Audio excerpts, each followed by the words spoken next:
Hello everyone, and welcome to PhD Studios, and welcome to my unboxing and first look at the Leica M11-D. So let's not waste any time, let's start right away. This is my Wesson microblade titanium. Thank you guys for sending this out to me.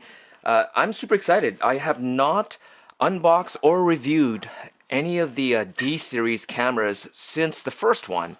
Not the limited edition 60th anniversary one, but since the first MD Type 262, I think it was called. Alright, here we go.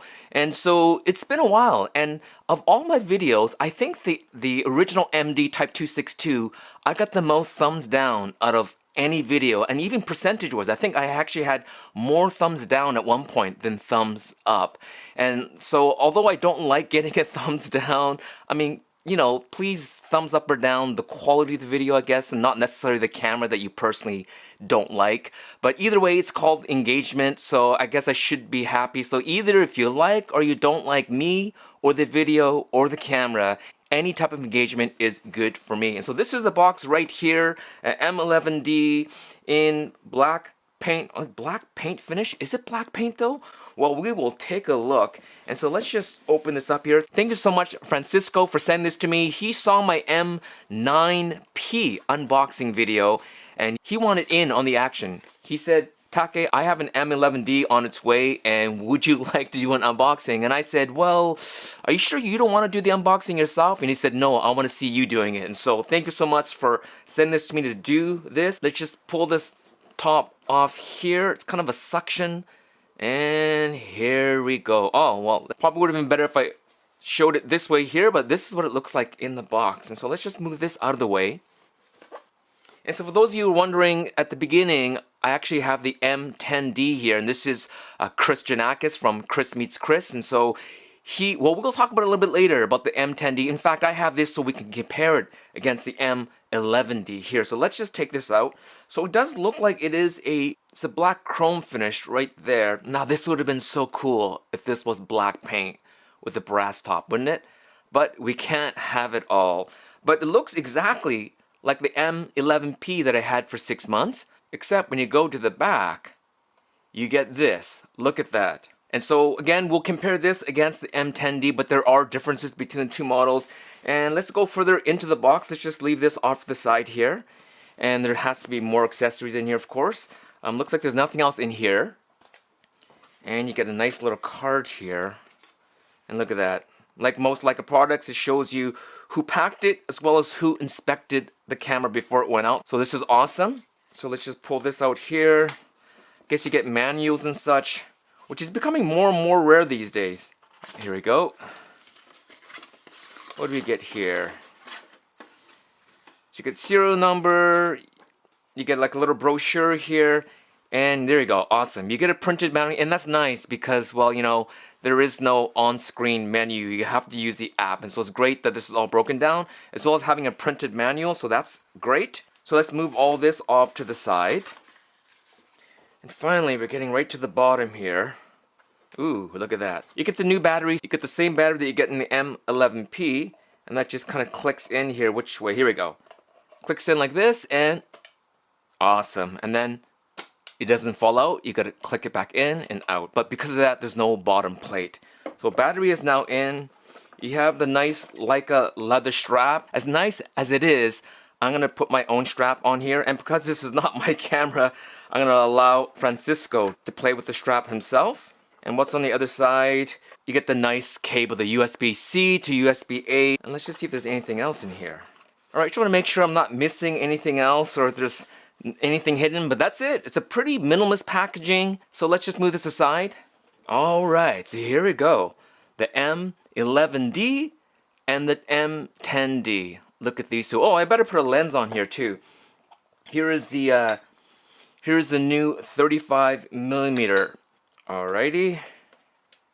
Here you go. Alright, now we have the M11-D with the 35 apo, and we have the M10-D 35mm Summicron pre-aspherical version 3. So this is basically Pat Domingo's setup right here, and then here's kind of a modern setup. So let's put both these cameras down, And let's have a conversation. So the M10D, the previous version, a couple of things. When it first came out, people thought that this fake shutter lever was kind of a gimmick, and even I gotta admit, for me too, when I saw it, I'm like, oh, why do they have to do that? But at the time, you have to remember that the M10 finally was the same thinness as a film M. So here's my M7. I have a Camera Craft grip on here, but yeah, definitely same thickness as an M7.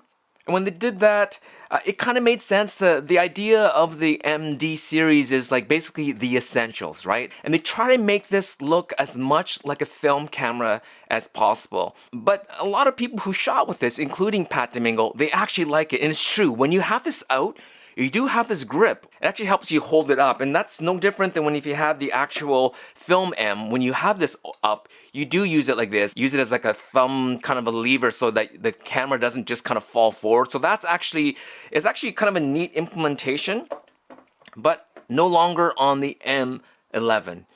It's basically the essentials of photography, and this isn't trying to be like a film camera, including the idea that this thing here looks like the rewind knob on the older M series cameras, but instead they made it into an ISO dial like this. Now I wish that this ISO dial was not a pop-up, but maybe you just press it down and it clicks up, or if it just stays down and you can turn it while it's down. I would have preferred that, because when I'm actually changing ISO a lot, I just leave it popped up like this and turn like this. And so that's the only negative. It's the same with my M10R here. I find that this actually kind of, if it gets too cold, it gets stuck down. And so I'd rather just have it up if I'm going to be using this often.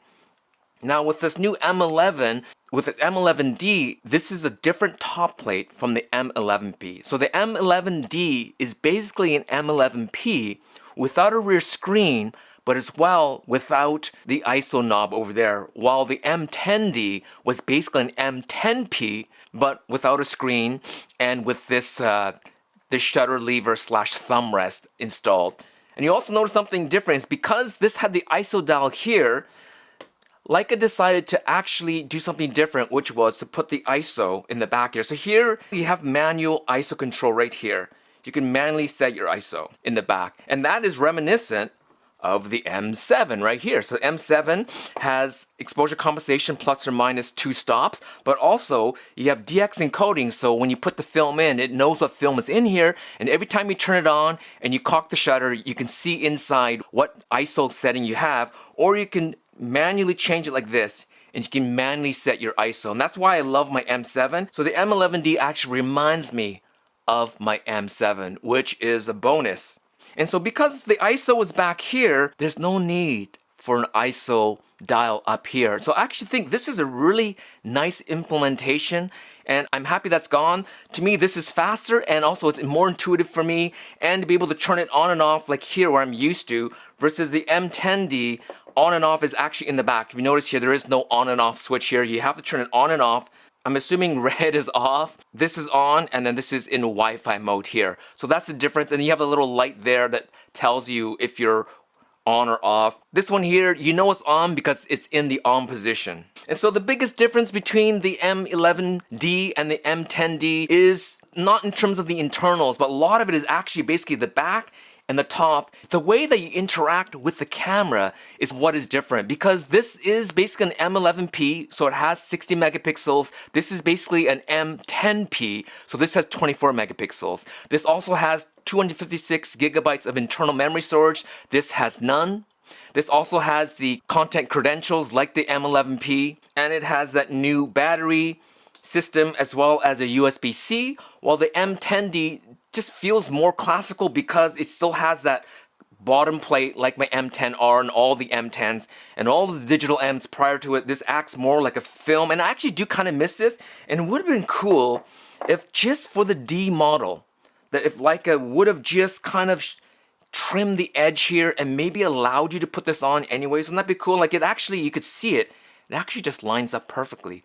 Wouldn't it be cool if Leica just put this on anyways for the D, and you could choose to shoot with or without it? So maybe on the M12 Leica, on the D model, I think it would be kind of cool to do this, as well as to go back to brass, because this is an aluminum top. It is not a brass top, and so this would also have been cool if it started to brass with the bottom and a top plate. So this one here is a little bit more classical. I know recently two of my friends, including Chris, got the M10D, as well as TJ from the shop also got the M10D, even though they did have the option of buying the M11. And so who is this camera for?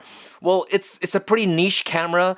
I don't think Leica made many of these. I'd be surprised if they made 1,000 or more of either of these cameras, but you know, they have to basically pull these off of the regular production run and make an entire different back for these cameras, as well as how you interface with it. You need the app to be able to go in to connect with the camera. Both these cameras, you can put the EVF, but the EVF is only for live view. You can't view your images using the EVF. You can't look through the menus. You need the app. The whole point of the D series is to basically focus on taking pictures and not chimping. And so I haven't shot with this yet. I remember shooting with the MD, the original MD Type 262, and I enjoyed the experience. It's similar to what I get when I shoot film in that I don't have the opportunity to chimp, so you continually stay in the zone, you continually take pictures, you don't waste time looking, because even for me as an experienced photographer, if I have an LCD screen, you take a photo, you kind of want to take a look, and sometimes when you're down and looking, you break that flow state, and then all of a sudden you could actually be missing your next shot. With these cameras here, sure, you can look using the app,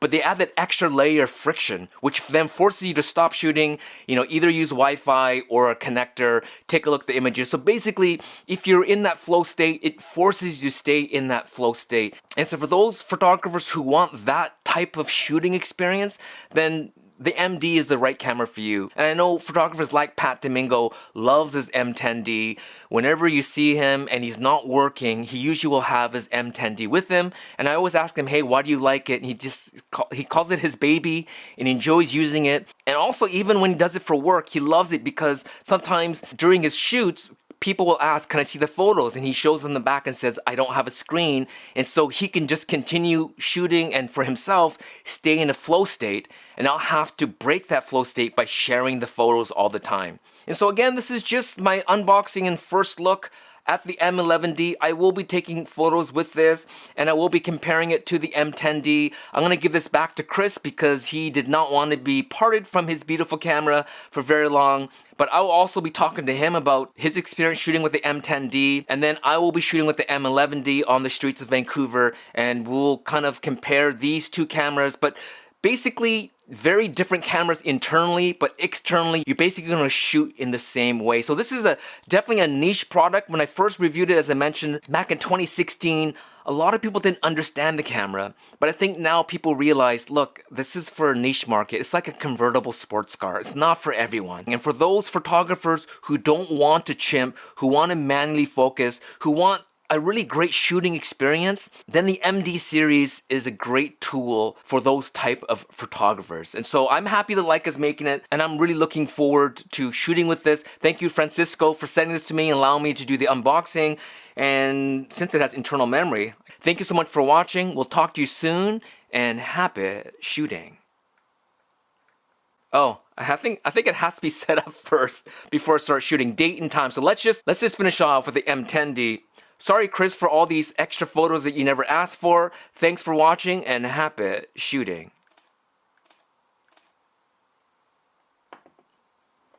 Peace.